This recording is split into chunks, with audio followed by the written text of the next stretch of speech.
I like showed up at his office and he gave me just this little cup of peanut M&Ms. It is so significant to me. It was the tiniest thing, but I wasn't feeling alive. Like I wasn't okay. I wasn't going to show up at that office. Like I wasn't even going to get out of bed ever again, right? It convinced me, and I went down to see him, and I just fell apart. I could barely talk. I could barely anything, and he just gave me this little cup of peanut M&Ms because he knew I liked peanut M&Ms. To us, like it's a funny story now, you know, and it has like this significance and this symbolism, but it really speaks to just the tiniest little spark of aliveness, right? Like anything that you can find that brings you joy in the depths of those places is so important.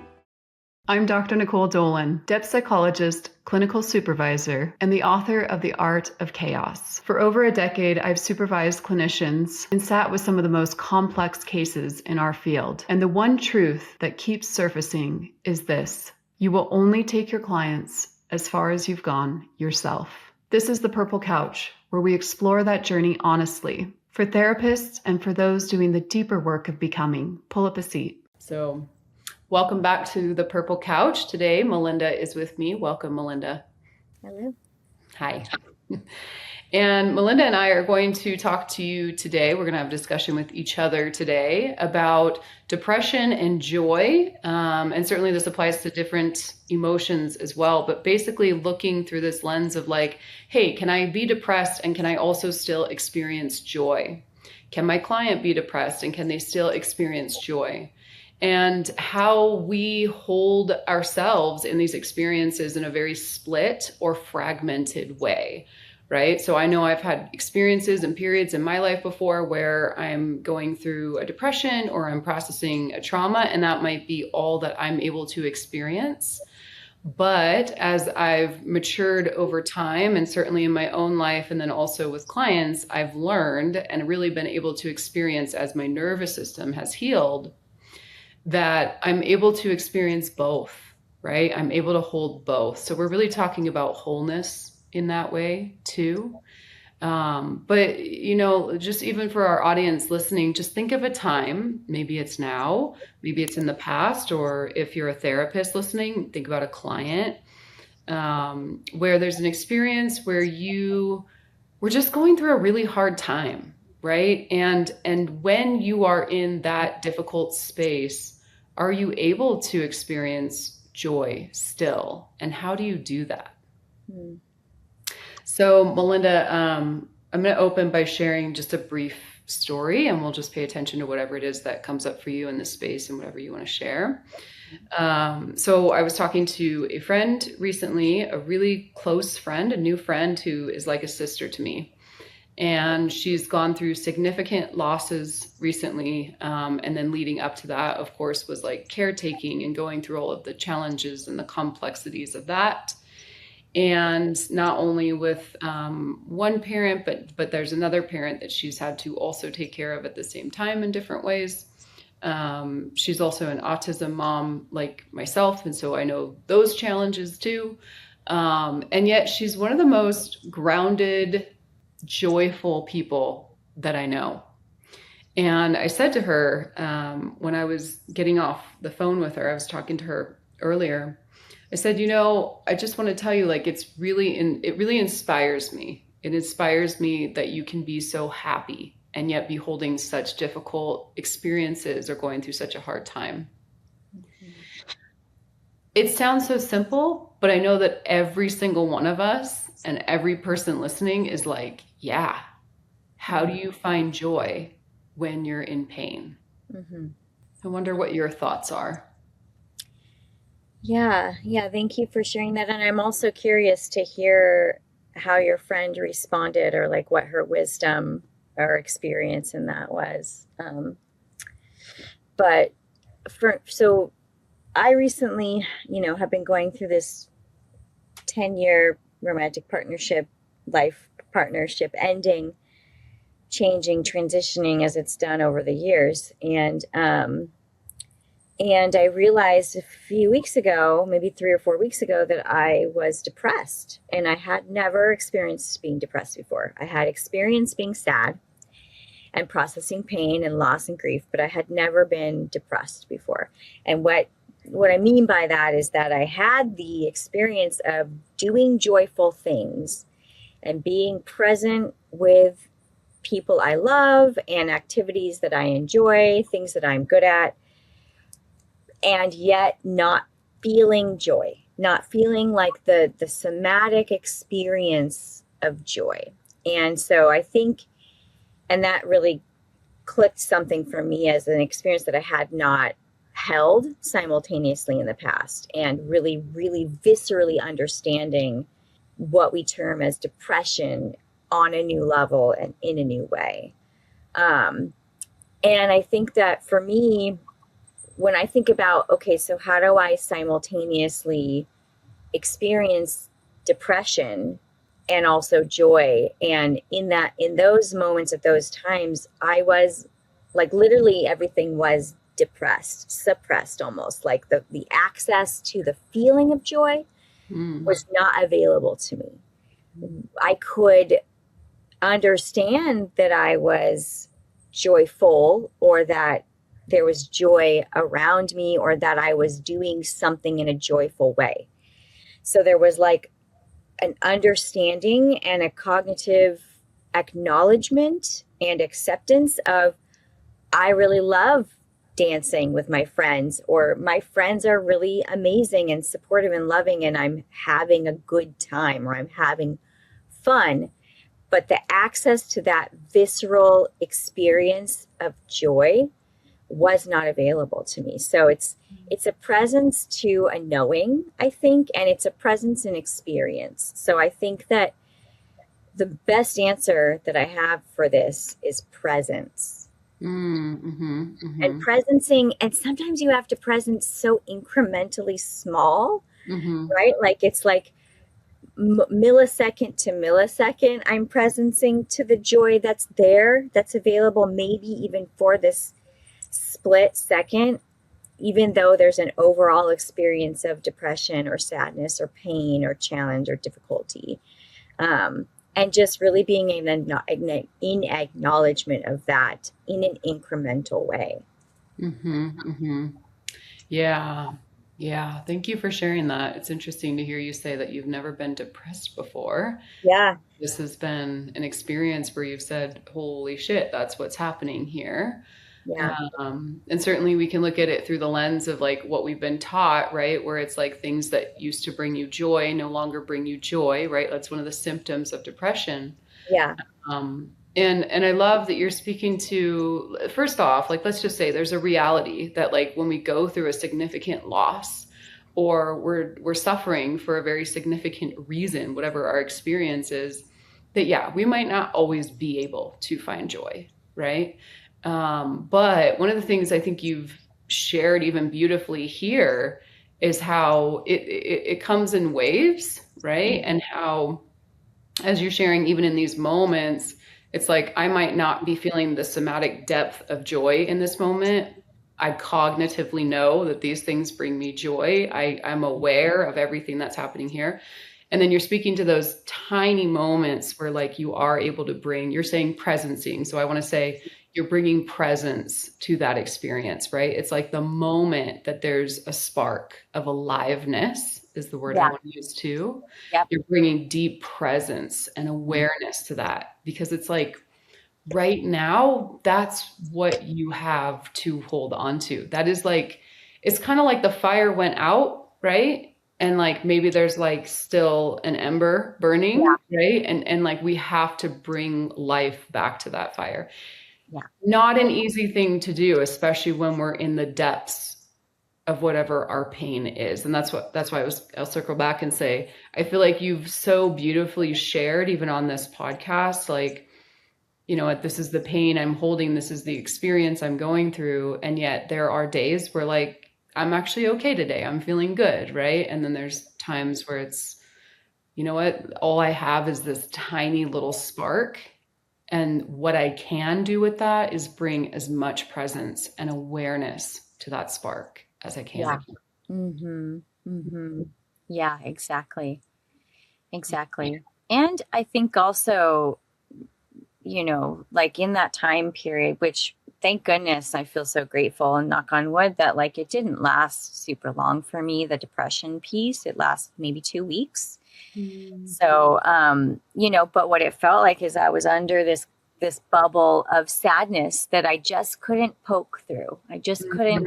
I tried, and I'd be like, "Hi, like I see, I see the sun, I see the clouds and the rainbow and the butterflies and the jumping fish or the flowers blooming or whatever it was," and I just couldn't poke through that bubble. And um, but oh God, where there was a point to that that I wanted to get to.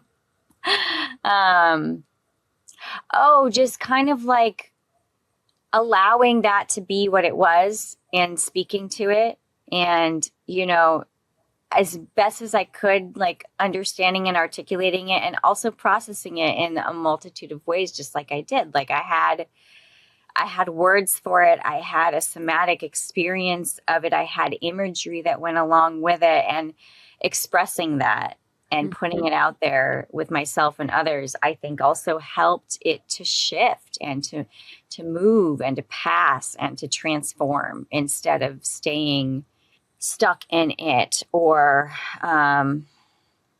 like believing that it would always be this way, you Right. know? Yeah. Yeah.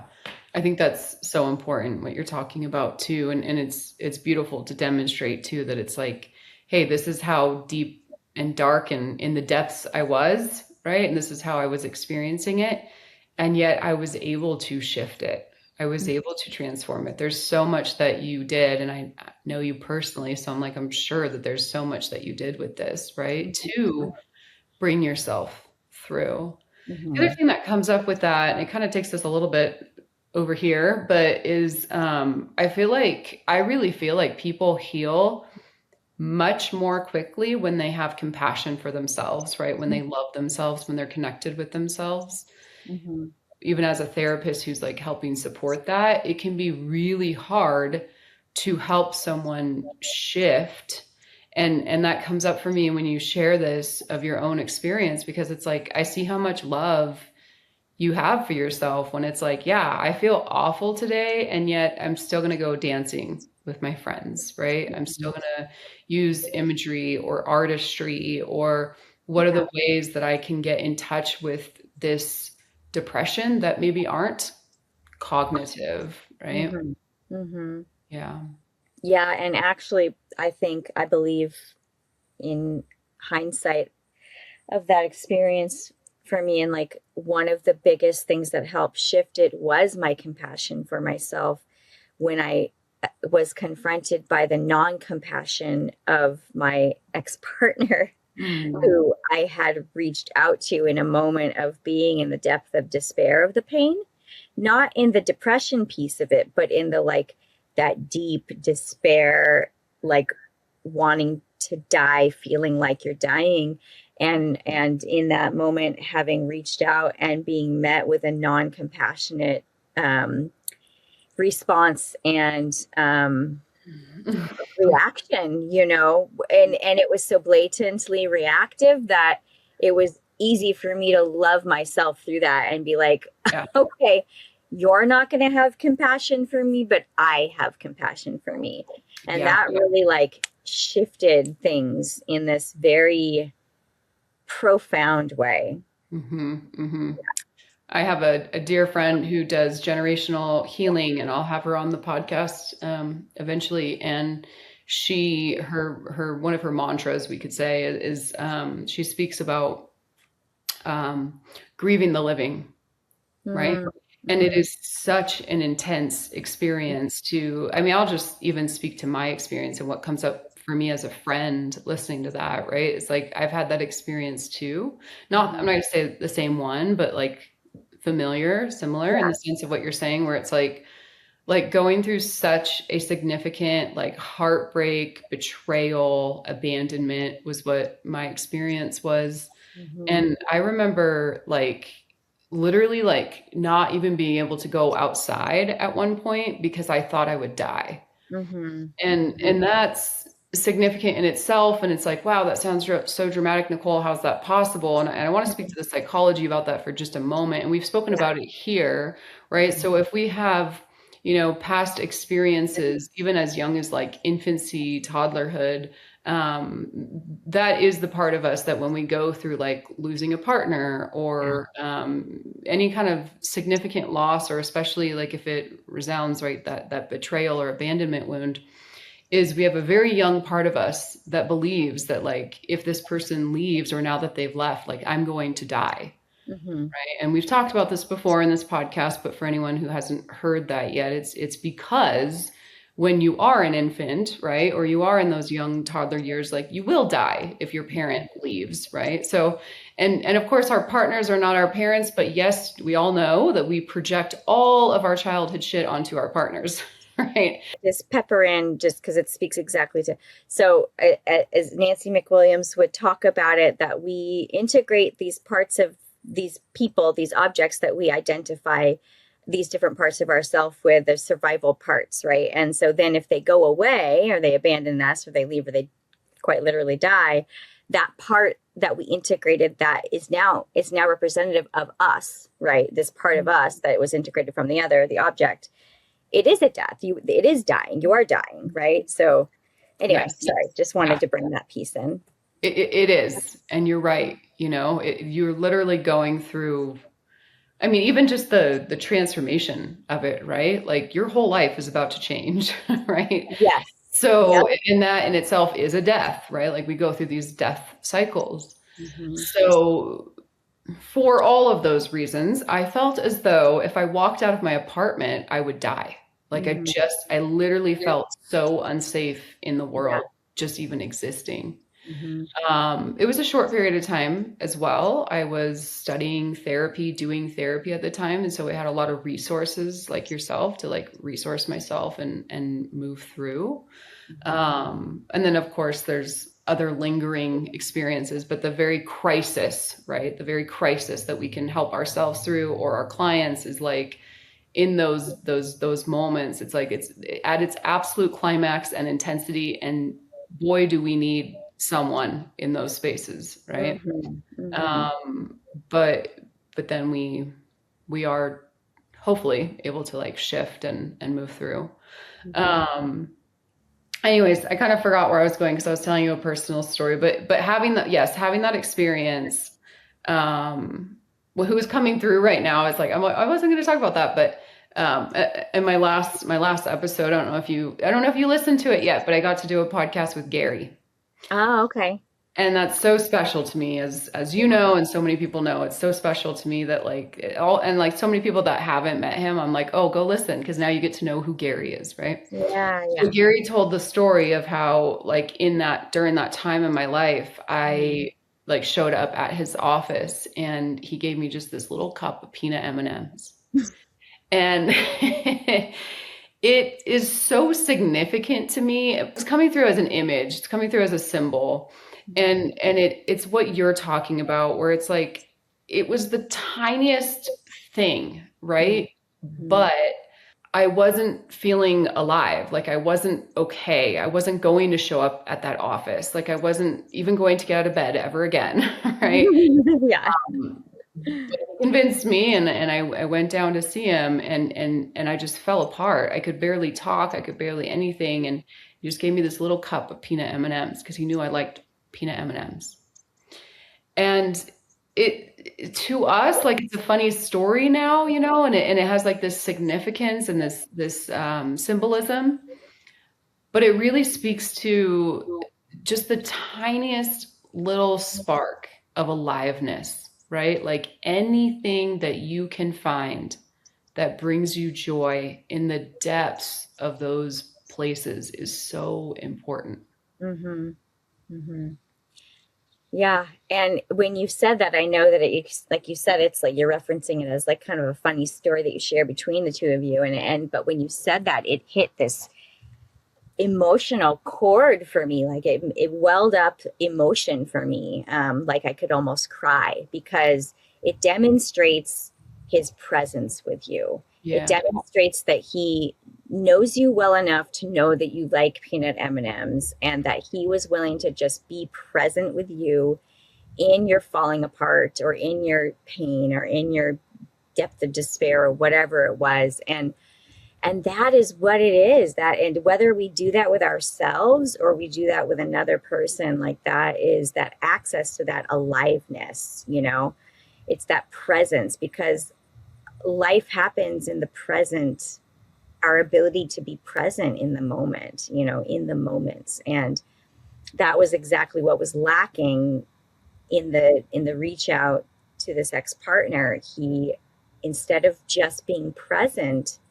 I literally gave him a script. All you have to do is say, I'm here with you. You're not alone. I care about your pain. Oh God. Literally all you have to do, right, is just be present with the person. And he just kept saying, I don't know how to do this. I don't know how to do this.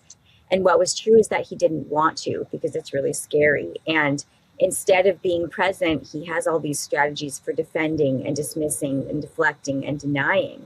And it's just, and I understand it from this lens of compassion also for him, of that, like, it's too scary for him. Like, it's terrifying to be present with someone else's deep pain, because then it accesses his own, right? So anyway, the point is that it's just, again, circling back to that ability to presence. That's what it is. Mm-hmm. I appreciate what you're sharing. I know what you're talking about, this grieving the living, right? Yeah, but then Gary really showed up with this cup of peanut M&Ms that wanted to be seen and heard, so we brought that into the space. And it's funny that you said, hey, you're telling this story with humor, but I'm experiencing it right now, like, very emotionally. And I'm like, oh, yes, that's because you're deeply attuned, Melinda. And I like to tell terrible stories with humor.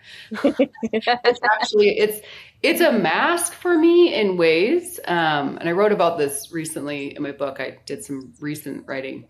And it's a mask for me in ways, but it's also true that I find joy in bringing humor into the absurdity of my, like my comedy of errors, right? Totally. So it's both of those, but sometimes it is a little bit of a mask. Mm-hmm.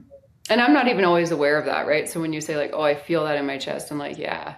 It's something that's healed, right? So it's like, I don't really feel the charge around it, but man, there was a big charge around it before. And it was deeply important to me. So maybe that's what you were feeling too. Mm-hmm. I did have an experience like you're sharing, and it was just absolutely horrifying and terrifying to be, like, with somebody who you love and they love you. And then when you're going through, like, the depths of, like, this is so painful, for them to not only not be able to show up. I mean, for your experience, you're saying not be able to show up, but for me, it was like, there was even, like, cruelty that came from it. Right? Like, it's like, not only do they not have the ability to attune right now. And in my experience, the person I was with actually got involved with, like, substances. Okay. So, like, it was darker than it needed to be, but it just is like the depth of, like, suffering and pain that you can experience when you love someone or care about them, and then all of a sudden they can't give that back to you, or they won't, or they're actually cruel or mean on top of that. Mm-hmm. It's wild how hard that is to hold, to experience, to go through. And so I was really just holding that when you said that. I was like, oh God, I know that feeling, I know that feeling, and I'm with you. But here I'm going to come right back to you even more, because so to continue that story, that experience I was having with my peanut M&Ms and with Gary. So there was a period of time, and you'll only understand this as a therapist or as somebody who's been through it, or maybe you've walked a client through it. And, I don't wish this on anyone. But what I'm talking about is, like, some of us have had extraordinary experiences of this abandonment wound coming alive, right? Mm-hmm. And what we're saying is, like, it might not make sense to some people, but it is true that in those places we have such a deep need to be held, to be seen, to be not even it's seen, but it's really like you really do want to think of it as, like, working with, like, a client that just became an infant, as a supervisor, I've always said, I'm like, when you have a client that's going through something like this, someone who's in like the depths of their despair or their trauma is so severely activated, you're not a once a week therapist. And we all know this with like, suicidal ideation, right? It's like, okay, now I have to increase contact with my client. But this is, you don't even have to have somebody that's having ideation or thoughts or anything like that. If you see somebody who's going through like this level of a significant crisis, or they're just suffering at this level, right? You really are holding a part of them that is so young, right? Think of like having a 2-year-old and them just being in this absolute crisis and you being like, oh, sorry, like our time's up, we have to go, right? So I've always taught, it's like, yeah, like if you have a client that is in a space like that, your job is to walk them through, right? Mm-hmm. And so the reason I'm thinking of that, Melinda, and where that came for me was also through my experience, right? Like I've been that client. And since I've been that client, since I've been that person, Mm-hmm. I've learned to pay that forward. I've learned how important that is. Yeah. So to circle back to story time, I literally had a period of time just like you described, right? Like it's like you call your ex and you're like, hey, this is what I need you to say. You gave him the script. I put my hand on my heart when you said that because I was like, oh my God, I know that hurts, right? And my person at the time was Gary. So literally Gary, and this is why it's funny and why I want to share it with you, like gave me a script. He was like, okay, here's what you're going to do. He's like, this is the script. You're going to call me whenever you need to, like whenever you reach that place and you absolutely need somebody to make you feel like you're going to make it from 2:30 to 2:31, right? And this is what you're going to say. And this is what I'm going to say. And that was it. And we would just say the script. And it felt absolutely insane, right? I had been a person before this like traumatic opening in my life that would have never called somebody 14 times a day, but bet you I did. Yeah. Like, so I actually love that you did that for yourself. And my heart was like, and I'm sorry that you didn't get to like receive that in the way that you wanted in that moment and deserved to. Yeah. Yeah. Yeah. Thank you. Yeah. Yeah. Yeah. It's really, everything you describe, and the cruelty, it just feels like, kick me while I'm down, right down you, Yeah. But yeah, I love what you bring in again, just it's that dedication, that presence, that willingness to be present with it. And, Gary was saying to you, I'm willing to be present with you in it. If you call once, if you call 14 times, whatever it is, this is what we're going to do. And this is how we're going to be present with it. Yeah. And that was life-changing, it really was. It changed how I practiced as a therapist. It helped me heal. And it made it so I wasn't alone in those moments. And I think it's so important, that people do understand that like those aren't just sad moments. Those are crises. Those are dealing with parts of self that are very, very young, very, very unintegrated, and need support. So I want to shift gears just a little bit and bring us out of the depths of our sorrow. Not that it's fine if we want to be there, but just to kind of come back to this idea too, in like, okay, what does this look like in everyday life? Like when we're not in a significant crisis or loss, how do we find joy in the day? And maybe your answer will be the same, but I want to kind of just feel into that for a moment and see what wants to come through. A part that feels important to bring into this conversation is nervous system regulation. And the reason that feels important for me is how I am currently working with this in my life is working to shift more quickly.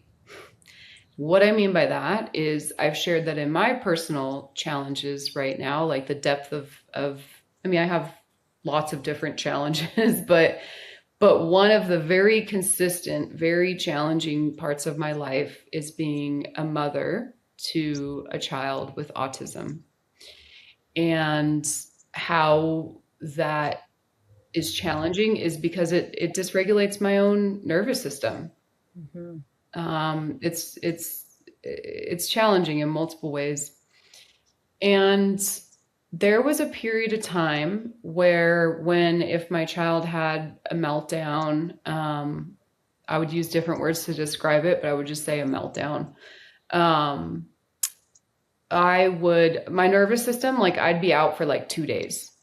Like I would be like, somebody could drop a pin and I would be like, I'd feel it in my body, right? Like my adrenals were just fatigued. I was not doing very well. And this is when I was very new as a mother.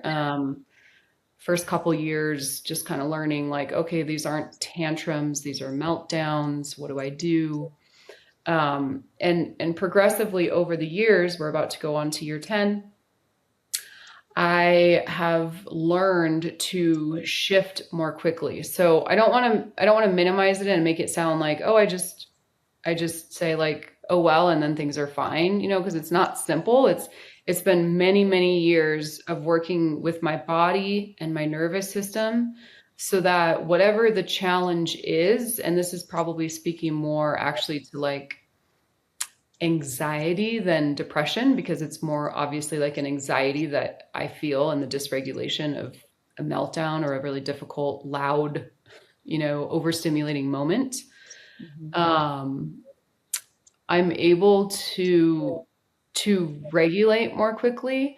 And one of the ways that I do that, there's a lot of ways in working with the nervous system, but one of the ways that I do that now is literally trying to catch my thoughts in the moment and then shifting from them. And what I mean is like when my child's having a hard time, especially since she's a little older now, she can really project that onto me, right? So she could be saying things about how, I'm the worst mother in the world. She doesn't say exactly that, but that's what I feel, right? And I start feeling like, oh yeah, I shouldn't have gone to that conference this weekend because now she feels abandoned, right? And then I have my own like abandonment shit come up in my body. And like I start going down the loop of like, oh no, like I'm creating this experience for her and I'm doing this thing right? So I really work to be present with like, okay, what am I experiencing right now? What is the story that I'm telling myself right now? And I'm aware now of like, what's happening in me when she's having a hard time, what's coming up in me. And I'm allowing myself to shift it faster, right? I'm allowing myself to say, okay, Nicole, maybe today we don't have to go down, the hamster wheel of like all of the things that you could have done better and all of the ways in which you are failing right now, or you feel bad about yourself or your fears of the future.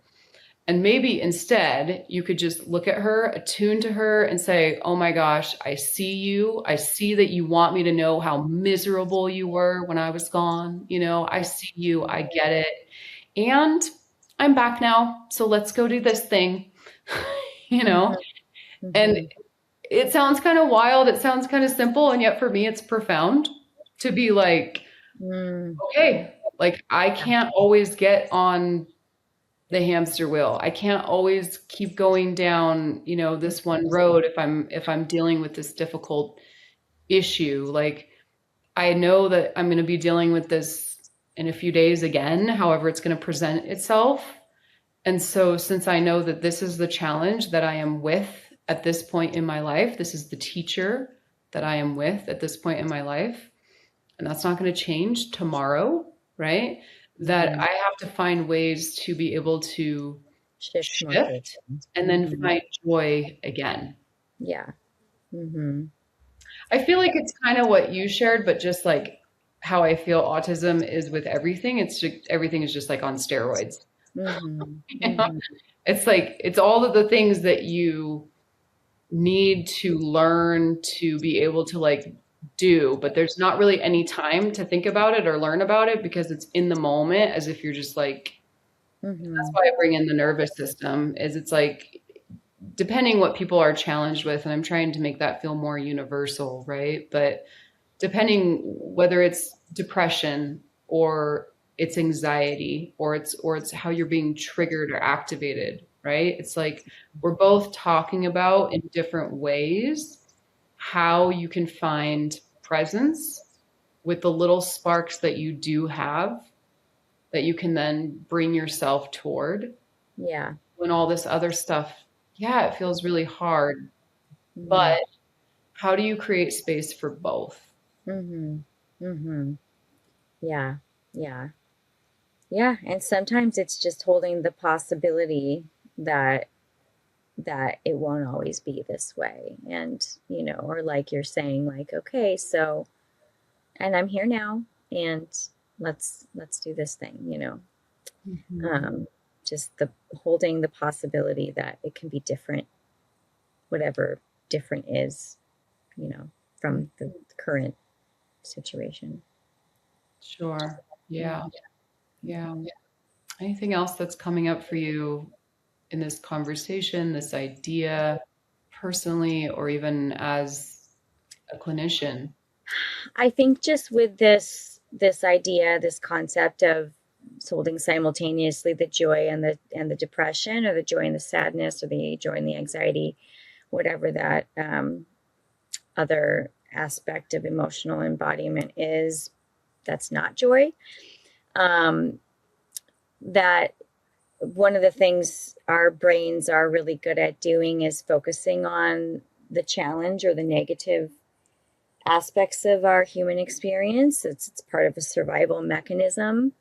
And so we have to sort of practice and train ourselves to make that more equalized, right? We have to, there, it's part of the reason why some of the strategies, like in CBT, for example, are like make a gratitude journal, make a thought log, like so you can look at the things that are happening, that are joyful or that are positive, or that you can feel happiness about, or light or carefree about, and that we have to like be mindful of that and practice that and give ourselves tools for almost evidencing that it happens, because it can just occur and then we forget about it, or it's not where our mind is trained to focus, Mhm. especially if there's been trauma and your brain has been trained to focus on the things that could be scary or dangerous, right?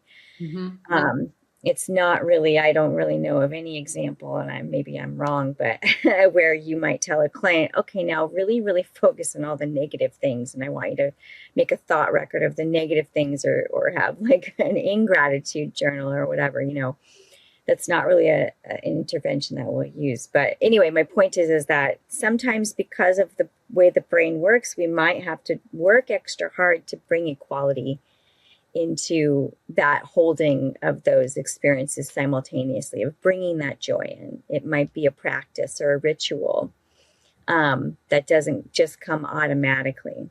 Sure. Yeah. I think that's a really, really good point. It's like kind of like a cruel trick or something that like that's a reality that we literally are programmed to look for what's negative, Yeah. and that we have to actually not only train our brains, but we actually have to train our nervous systems too. Yeah. So I did this experience with, I wound up working with this nervous system practitioner, and thank God that I did. I worked with several, but she did this experience with me on the first session, and I appreciated it, but it was also like, whoa, to see something that my nervous system was doing. Mm. And basically, I was in my office, sitting in my office, and she just asked me to like slowly, and she kind of directed me what to do with my eyes, basically, but like track and take in a very slow manner everything in the room. Mm-hmm. Mm-hmm. And then to share with her afterwards, like, okay, what was your experience? Like, what's coming up for you? What do you see? What do you notice? And what I noticed, and of course I noticed it right away because I do the work, right? So it's like, I'm like, oh, I know, oh, I see it, right? But what I noticed is like, I was aware of like the two things that were out of place in my office, and they were bothering me. Yeah. And they felt huge when I was in that somatic exercise. Yeah.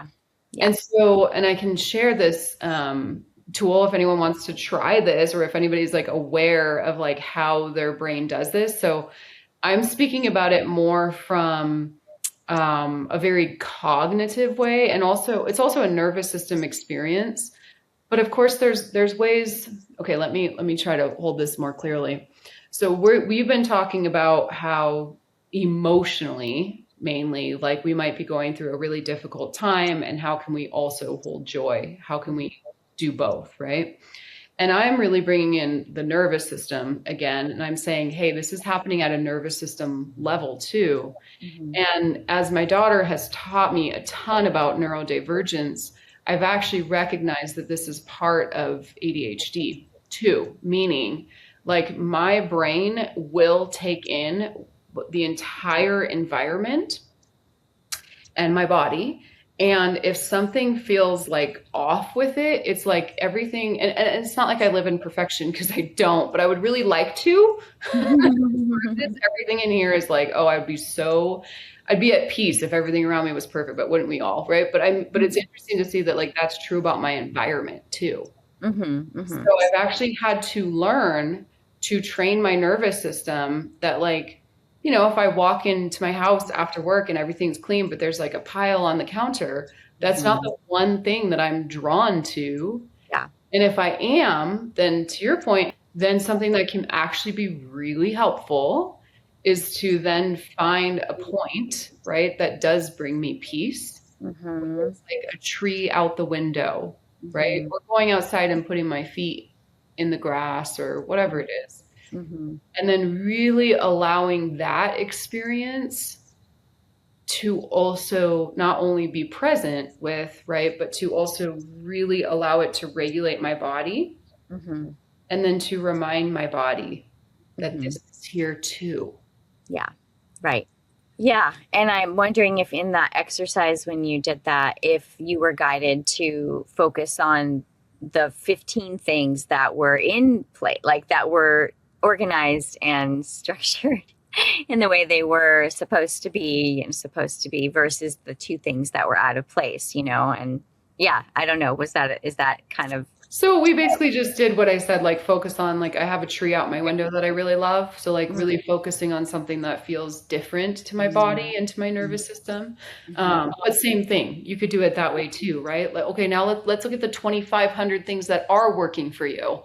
Yeah, I like that. I mean, I think both are effective, obviously, but I kind of like keeping it in the container that you started with of your room, because there are 25 things that are exactly where they're supposed to be and like bring you peace and joy, right? And a soothing. And then there are these two things that are upsetting and dysregulating, right? So, but let's keep it in the container, because that's what we're working within. And I mean, yeah, looking at the tree is great too, but it's just also another example of how even within this contained piece that we've chosen to focus on, there's sparks of joy or aliveness, Right. Yeah. So it's interesting too, just to kind of bring in, because it's like, yeah, it's about being present with what is. It's about being present and finding like that spark. And then it's also nervous system regulation. It's also really understanding our nervous systems, how they work, and really training our bodies and our minds to find the positive. And I can really appreciate the conversation that we've had today, because without this conversation and without a lot of experience, of course, because I've had a lot of experience with this now, there would have been a time in my life where I would have been like, okay, that's great. Like, go ahead and find the positive. Like, just think positively, right? Like that would not be a satisfying answer to me at some point in my life. Yeah.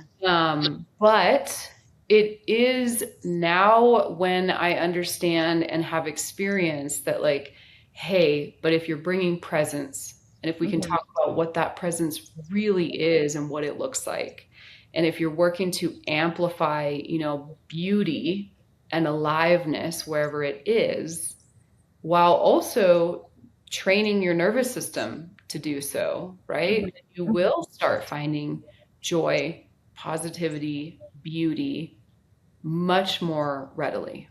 Absolutely. And I think I'm glad that you brought that piece in of like the skeptic that maybe would have been present more for you in the past, but that you now have done work and have had experience in sort of countering that, or like letting that exist, but also bringing something else in.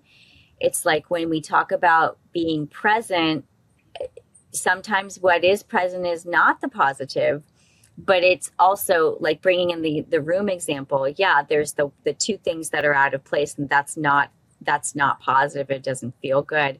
But simultaneously, at the exact same time, right, there are all these things that are, right. And so I think that presencing doesn't just mean we presence to what is positive and good, because that's not all there is, but it's all there and it's all available, right? So yeah, so I think bringing in that sort of like that awareness that it can be all of it, and what you choose to kind of focus on is available to you.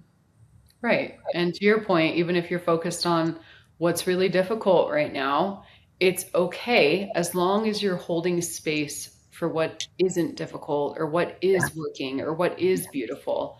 yeah, And of what is course, possible, but there's so much right. relief. And I believe really like it's actually like a deep life lesson. Like it's actually so important because chances are we're always going to have challenges with something, right? Like Yeah, life is not perfect.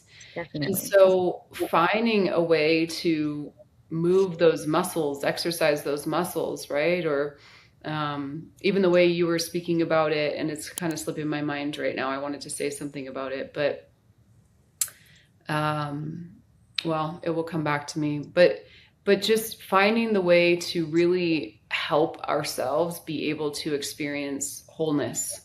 Mm-hmm. Right. And I think once again, it even circles me back to fragmentation. It's like, okay, well, where are you fragmented? What parts of the self are living in survival? Because those parts that are in survival are going to be the ones that are not experiencing presence, joy, aliveness, depth, Mm-hmm. right? But there are other parts that can. Yeah. We can also help feed those too. And Mm-hmm. and I'll close with this one idea too that's coming through as well is a very Jungian perspective is that a huge part of the work of psychotherapy is the reorganization of the psyche. Mm-hmm. So if you think of or in parts work, IFS, if you think of like the self as the organizing principle, Mm-hmm. the self is the one that is not in survival, right? The Mm-hmm. self is the one who is living in the present. Mm-hmm. So the more that we are feeding the self, if you want to say it that way, right? The more that we are bringing it to life, the more that it becomes more active, even more aligned in our dreams and things like that. The more that that self becomes the one who is the organizing principle, the one who is most forward, the one who is driving the ship. And the more that that happens, the more we're able to be the one who can hold us even when no one else can. Mm-hmm. Mm-hmm. Well, thank you for having this conversation with me today. Yeah. And we are going to close our space. Thanks for sitting with me here on the Purple Couch. If this conversation resonated, feel free to share it with a colleague or a friend who might appreciate it too. Word of mouth is really how this work grows. And if you're a therapist with a question, a pattern you're noticing, or something you'd like us to explore on the podcast, we encourage you to please reach out at connect@drnicoledolan.com. Please keep submissions anonymous and free of identifying details. Until next time, keep walking toward wholeness.